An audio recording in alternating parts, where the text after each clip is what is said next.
Welcome! I'm super excited that you're here to learn about computer science. It's my favorite thing in the world, except for pie.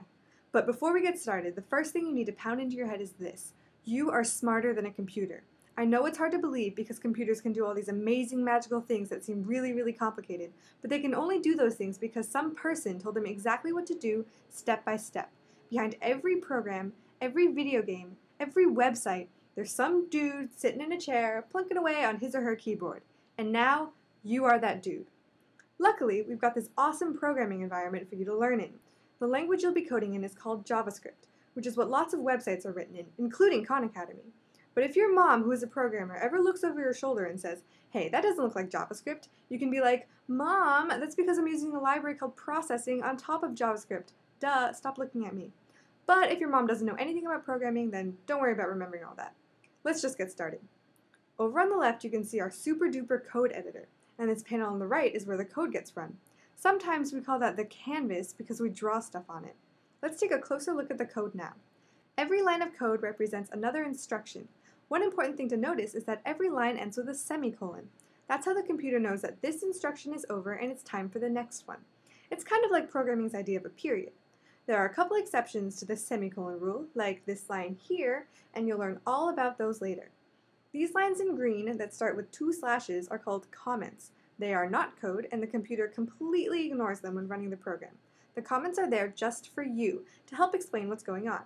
They're a good place to look when you're trying to figure out how a program works. Comments can also help you figure out what lines of code do.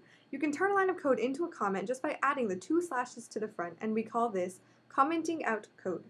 Now this line will be skipped, and sometimes this can give away what the line was for.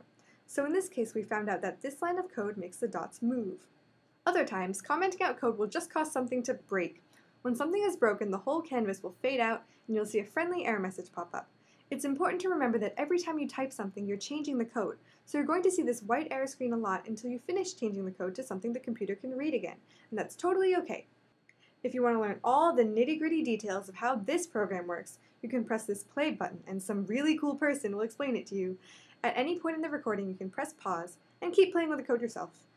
And then when you press play again, the recording will undo your changes and continue from where it left off. Now, just because you don't understand all this code yet, doesn't mean you can't start playing with these programs right away. If you click on any blue number, a slider will pop up. If you drag it back and forth, it will increase or decrease the number, and you can immediately see how it affects the program. Of course, you can also change the number just by typing it in. And if you want to undo your last change, just press Ctrl-Z if you're on Windows or Command-Z if you're on a Mac. Sometimes when you click on a number, instead of getting a slider, you'll get this little color box. That's because this line of code controls the color of something. You can use this color box to pick a color, and when you pick a color, you'll notice that it changes all 3 of these numbers, because it actually takes 3 numbers to define a color. We can talk about that later too. Now, see how this program is animated? If you change anything in the code, the animation will just keep running from where it left off, but with your new change. So if you want the animation to start from the beginning again, you can press this restart button at the bottom of the canvas.